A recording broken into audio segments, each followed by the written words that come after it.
ഈശോമിശിഹായ്ക്ക് സ്തുതിയായിരിക്കട്ടെ. പത്ത് കന്യകമാർ. കൂട്ടുകാരെ, നിങ്ങളെല്ലാവരും സ്വർഗരാജ്യത്തെക്കുറിച്ച് കേട്ടിട്ടില്ലേ? ദൈവവും മാലാഖമാരും വിശുദ്ധന്മാരുമൊക്കെയുള്ള സ്വർഗം എന്ത് രസമായി അല്ലേ? ഈ സ്വർഗരാജ്യത്തിലെത്താൻ നമ്മൾ എല്ലായ്പ്പോഴും ഒരിക്കൽ പഠിപ്പിക്കാൻ ഒരിക്കലേ യേശു 10 കന്യകമാരുടെ ഒരു കഥ പറഞ്ഞു. ആ കഥയാണ് ഞാനിവിടെ പറയാൻ പോകുന്നത്. ദീപങ്ങളുമായി മണവാളനെ എതിരേൽക്കാൻ വന്നവരാണ് കന്യകമാരായ 10 തോഴിമാർ. അവരിൽ 5 പേർ വിവേകശൂന്യരായിരുന്നു.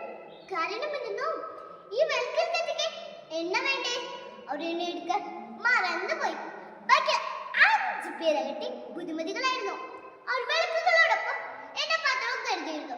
അവരെല്ലാവരും കൊണ്ട് മണവാളൻ വരവും കാത്തിരിപ്പായി. പക്ഷേ മണവാളൻ വരൻ വൈകി. നമ്മുടെ കന്യകമാരാകട്ടെ ഉറങ്ങിപ്പോയി. പെട്ടെന്ന് ശബ്ദം, ഇതാ മണവാളൻ വരുന്നു, പുറത്തു വന്ന് എതിരേൽക്കുവേ. അത് കേട്ടെടുത്ത് എല്ലാം ചാടി എണീച്ച് വെളുക്കോലൊരുക്കി. അപ്പോഴാണ് തനിക്ക് പറ്റിയ അമ്മളി വിവേകമില്ലാത്ത അവിവേക ശൂന്യകൾക്ക് മനസ്സിലായത്. എണ്ണയില്ലെന്ന് അവർക്ക് കെടാൻ തുടങ്ങി. അവർ ബുദ്ധിമതികളോട് ചോദിച്ചു, ഞങ്ങൾക്കും കുറച്ച് എണ്ണ തരാമോ? പക്ഷെ ബുദ്ധിമതികൾ കൊടുത്തില്ല. ഞങ്ങൾക്കും നിങ്ങൾക്കും കൂടി ഞങ്ങളുടെ എണ്ണ തികയില്ലല്ലോ. അവർ പറഞ്ഞു, ഇനി എന്ത് ചെയ്യും? ആലോചിക്കാൻ എനിക്ക് സമയവുമില്ല. മണവാളൻ എത്താനായി. വേറെ വരയില്ല. അവർ എണ്ണ വാങ്ങാൻ വ്യാപാരികൾ തേടിപ്പോയി.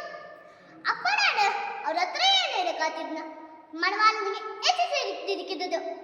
ഒരുങ്ങിയിരുന്ന വിവേകമതികൾ മണവാളോടൊപ്പം വിവേക വിരുന്നിനായി അകത്ത് പ്രവേശിച്ചു. വാതിലടഞ്ഞു. കുറച്ചു കഴിഞ്ഞപ്പോൾ എണ്ണ വാങ്ങപ്പോൾ മടങ്ങിയെത്തി. നോക്കുമ്പോൾ വാതിൽ അടഞ്ഞു കിടക്കുന്നു. വിളിച്ചു പറഞ്ഞു, കർത്താവേ, ഞങ്ങൾക്ക് വാതിൽ തുറന്നു തരണമേ. മണവാളൻ പറഞ്ഞു, എനിക്ക് നിങ്ങളെ അറിയില്ല. പാവം കന്യകമാർ എന്തോരം വിഷമിച്ചു കാണും അല്ലേ? ആ വാതിൽ അവരുടെ മുമ്പിൽ ഒരിക്കലും തുറന്നില്ല. കൂട്ടുകാരെ, ഈ കഥയിലെ മണവാളൻ ആരെന്ന് നിങ്ങൾ മനസ്സിലാക്കണം അല്ലേ? അതെ, ഈശോ തന്നെ. കന്യകമാരോ നമ്മുടെ ഓരോരുത്തരും അതേ വിവേകമുള്ളവരാണോ ഇല്ലാത്തവരാണോ എന്ന് നമ്മൾ തന്നെ ചിന്തിക്കണം. യേശുവിന്റെ 2ാം വരവിനെ കുറിച്ച് നമ്മൾ കേട്ടിട്ടില്ല അല്ലേ?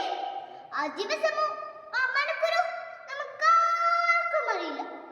അതുകൊണ്ട് നമ്മൾ ബുദ്ധിമുട്ടുകളെ പോലെ ഒരുങ്ങിയിരിക്കണം. അത് എങ്ങനെ എന്നല്ലേ? ഉണ്ണീശോ വളർന്നത് പോലെ ജ്ഞാനത്തിലും പ്രായത്തിലും യേശുവിനെ മനുഷ്യരുടെ രീതിയിൽ വളരാൻ യേശു നമ്മൾ സമർത്ഥമായ അനുഗ്രഹിക്കട്ടെ എന്ന് പ്രാർത്ഥിച്ചുകൊണ്ട്